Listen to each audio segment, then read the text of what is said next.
Eh ben, j'ai commencé le sidecar comme ça en 1977. J'avais acheté une Goldwing 1000 GL que j'ai attelée à un Jeep. Et puis un jour, j'avais une EF6C en solo, j'ai trouvé une EF6C attelée et je me suis remis au sidecar. Ça a été aussi un peu parce que bon, mon épouse a eu quelques petits problèmes de santé. Donc en étant dans le sidecar, c'était un peu plus sécurisant. Et puis après, bon, ben, je voulais trouver un Zeus. Et là, j'en ai trouvé un à une trentaine de kilomètres de chez moi, à côté de Metz. Donc j'ai été le voir, ça a été le coup de foudre. C'est ce que je voulais. Et puis voilà. Les points forts, c'est la tenue de route. Franchement, il tient le pavé, ce truc-là. Au niveau freinage, ABS sur les 3 roues, hein, ça freine fort. Confort, bah, pour le passager, c'est le top. Il y a de tout, chauffage, il y a la musique, il y a les ceintures de sécurité, donc quand elles sont mises, il n'y a pas besoin de casque. Il y a une boîte à gants. Au niveau du pilote, un peu moins confortable, je dois le dire, c'est un peu dur. Mais sinon, question conduite, fantastique. Fantastique.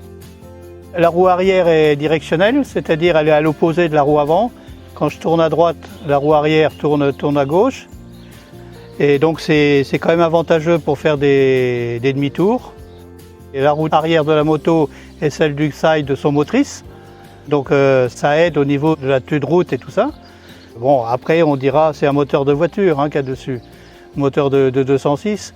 On dira pour certains, est-ce que c'est encore un sidecar? Moi je dis oui, c'est un sidecar. C'est un side qui a été, à mon avis, qui a été en avant sur son temps, qui a mal été compris au départ.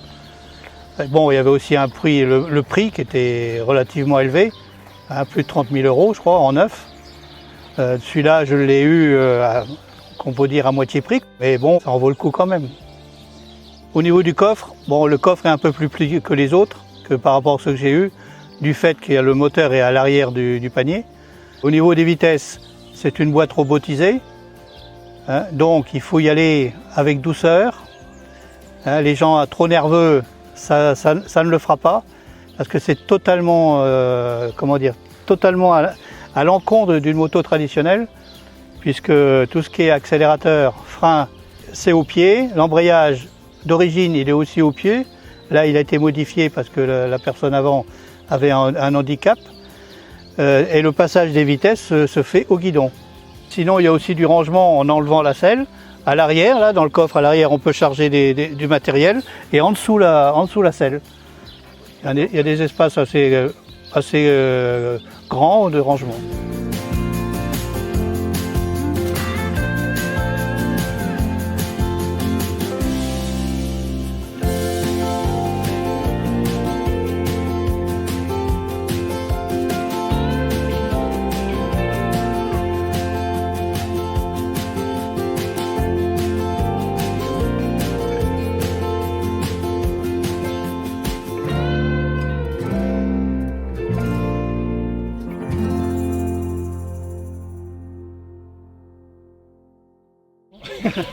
Au niveau du pied gauche, il y a la chaleur du radiateur qui passe sur le pied gauche et en été, je ne te dis pas, c'est infernal.